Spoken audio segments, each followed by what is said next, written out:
नमस्कार साथियों, welcome to बाबा बाजार यूट्यूब चैनल। और आज के इस वीडियो में डिस्कशन करने वाले हैं वीआई के बारे में, यानी Vodafone idea limited share price quarter first के रिजल्ट आने के बाद कहीं ना कहीं जो है कंपनी में तेज़ी देखने को नज़र आ रही है। और क्या कुछ इससे रिलेटेड जो है अभी करंट में न्यूज़ चल रही है जिसका कहीं ना कहीं सीधा सा इन्वेस्टर को बेनिफिट हो, सारी चर्चा करेंगे। वीडियो 2-4 मिनट का हो सकता है, आप डेफिनेटली थोड़ा सा पेशेंस बनाकर वीडियो को एंड तक ज़रूर देखते रहिए। यहाँ पर थोड़ा सा फंडामेंटली भी कंपनी देख लेते हैं कितनी कुछ स्ट्रॉन्ग है, ताकि फ्रेशर्स के लिए क्या यहाँ पर स्कोप बच रहा है वो भी आपको पता चल जाएगा। जो नए इन्वेस्टर आ रहे हैं उनको वोडाफोन आइडिया में कहाँ तक जो है परेशानी नहीं होगी, और जो पुराने इन्वेस्टर हैं उनको भी कितने चांसेस है कि यहाँ पर बेनिफिट रहेंगे। अगर लॉन्ग टर्म के लिए वो यहाँ पर रुकते हैं, होल्डिंग रखते हैं, तो उनको कितना कुछ स्कोप यहाँ पर बचता है, तो वो सारी चर्चा अपन करने वाले हैं। तो सबसे पहले शुरू करते हैं। मार्केट कैप कंपनी की सभी को पता है, अच्छी खासी मार्केट कैप है, जो 1.11 लाख करोड़ रुपये की मार्केट वैल्यू है। इसमें कोई दो राय नहीं है कि जो है कंपनी मार्केट कैप के नज़रिए से तो यहाँ पर स्ट्रॉन्ग नज़र आ रही है। लेकिन अब यहाँ पर दिक्कत यहीं आती है, कंपनी की एक तो पी रेशो शो ही नहीं हो रहा है, यानी पर शेयर अर्निंग कितना हो रहा है।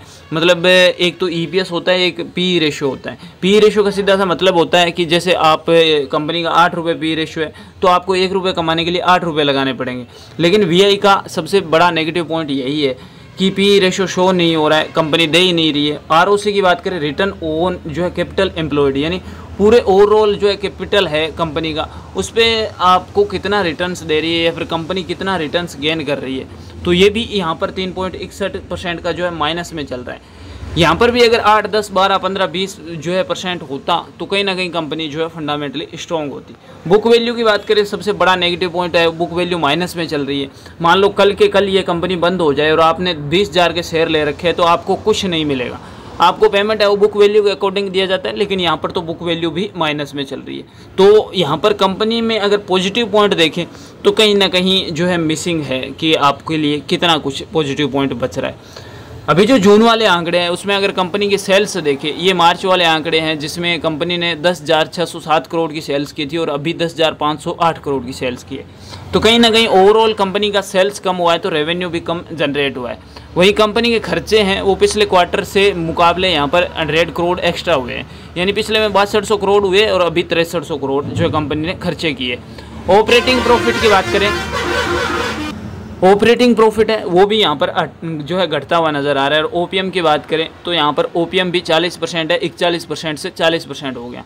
अब कंपनी इंटरेस्ट कितना पे कर रही है ये देखिए आप, कंपनी ने इंटरेस्ट कहीं ना कहीं कम किया है, यानी 6500 करोड़ से लेकर जो है 5500 करोड़ तक आ गई है। कहीं ना कहीं अपना डेब्ट है वो कम करती हुई दिख रही है, लेकिन फिर भी कंपनी जो है ओवरऑल अपनी जो नेट प्रॉफिट है काट के अगर कंपनी के पास हाथ में आता है ना तो वो माइनस में आ रहा है, क्योंकि कंपनी इतना खर्चा कर रही है। पहले तो एक्सपेंसेस है 5,500 करोड़ का, और उसके बाद 6,500 करोड़ के आसपास जो है ब्याज भर रही है। तो कहीं ना कहीं कंपनी के पास में नेट प्रॉफिट है वो जीरो आ रहा है, यानी कंपनी के पास पैसा नहीं बच रहा है, क्योंकि कंपनी की उधारी इतनी बढ़ गई है। अगर आप देखते हैं तो सबसे बड़ा नेगेटिव पॉइंट यहीं पर आ जाता है कि कंपनी की उधारी है वो 2,43,809 करोड़ रुपए की उधारी है, जो कि एक काफ़ी बड़ा नंबर है। क्योंकि कंपनी के पास सिर्फ कैपिटल की बात करें तो 50,000 करोड़ का कैपिटल है और रिजर्व है वो भी कंपनी के पास माइनस में चल रहा है। अब मोस्ट ऑफ ऑल अगर होल्डिंग देखें अपन तो प्रमोटर्स कितने हैं, कंपनी के पास 37% प्रमोटर्स हैं। हो सकता है ये नंबर आपको सही भी लग रहा हो, लेकिन अगर 50% से कम प्रमोटर्स होते हैं तो कंपनी ज़्यादा टिकती नहीं है। यही दिक्कत जो है वीआई के साथ आ रही है। हालांकि फॉरेन इन्वेस्टर ने रुचि दिखाई है इसमें, फॉरेन इन्वेस्टर जून से लेकर जुलाई वाले जो क्वार्टर ये जो मंथली आए हैं इनमें जो है फॉरेन इन्वेस्टर बढ़े हैं, 1% से लेकर सीधा 12% हो गए। लेकिन म्यूचुअल फंड की हिस्सेदारी कम हुई है और कहीं ना कहीं पब्लिक की हिस्सेदारी 2% तक बढ़ी है। गवर्नमेंट की हिस्सेदारी भी यहाँ पर जो है 32% से लेकर 23% हो गई है।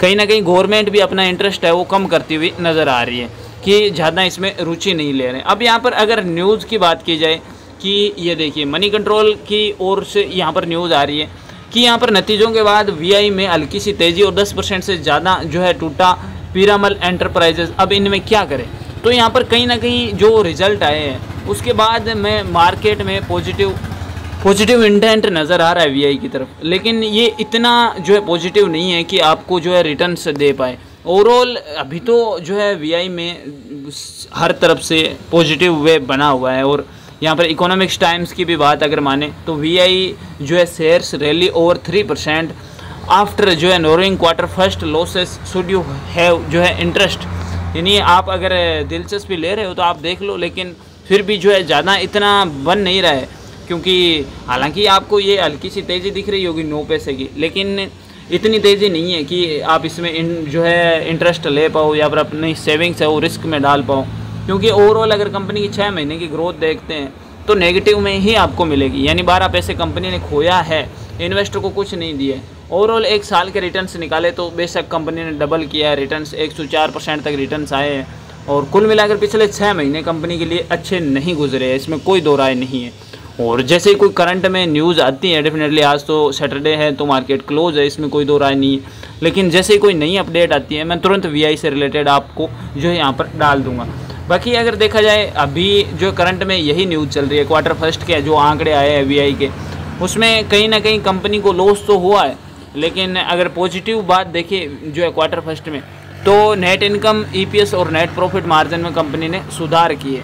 हालांकि ये चीज़ें अभी भी माइनस में चल रही है, अगर आपको कोई जो है ढंग से नहीं बताता है तो नेट इनकम माइनस में चल रही है, ईपीएस माइनस में चल रहा है और नेट प्रॉफिट मार्जिन भी माइनस में चल रहा है, लेकिन कंपनी ने ओवरऑल कुछ चीज़ों में सुधार किया है। लेकिन यहाँ पर 80% अगर आप देखते हैं तो मैक्सिमम केस में कंपनी जो है आपको नेगेटिव ही मिलेगी। बाकी आप बाबा बाजार को सब्सक्राइब करके बेल आइकन वाला प्रेस करके ऑल पर क्लिक कर देना, ताकि आपको मेरे द्वारा अपलोडेड सारे वीडियोस के नोटिफिकेशन मिले और आप पल पल जो है हर छोटी बड़ी चीज़ से अपडेटेड रहो। बाकी अपना ख्याल रखिए, मिलते हैं नेक्स्ट वीडियो, तब तक के लिए जय हिंद, वंदे मातरम।